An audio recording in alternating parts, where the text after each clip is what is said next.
So again, there is something big going on, and I think as Americans we all need to pause. We're definitely under attack, but it's implicit, if you will, within rhetoric. Our own systems are being used against us, and I know everybody's heard it left or right, and everyone thinks, but we're all pointing at each other rather than pointing that the sources are really doing it.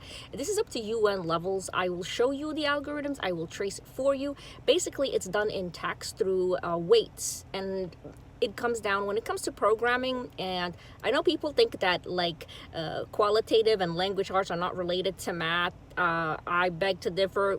It's honestly, they're both literacies and they're quite related to each other, and the bridge is logic. Now, it's not logic the way we use it outside every day when we're talking about rationality. It's actually the way to break down P, V, Q, and stuff like that. So I will show you, and this is why honestly I talked about fallacies, because I will show you exactly what fallacies, the polarization. When people hear polarization, I will show you how it's done mathematically. I will even show you how it is done in in rhetoric, in UN documentation. This is quantitative, it's not qualitative.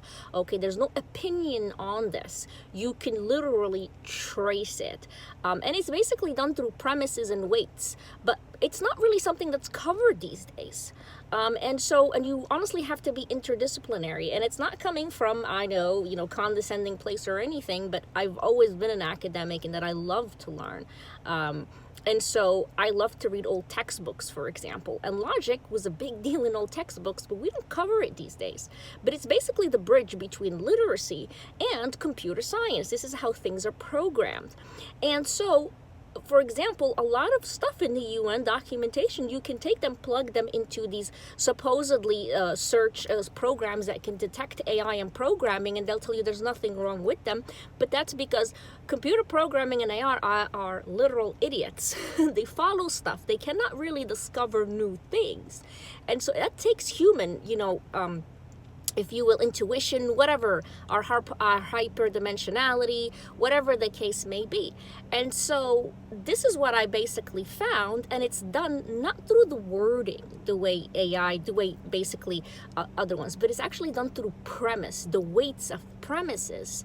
And in order to understand all of that, I have to show you. It's not rocket science, if you will, but it does you do have to have technicalities.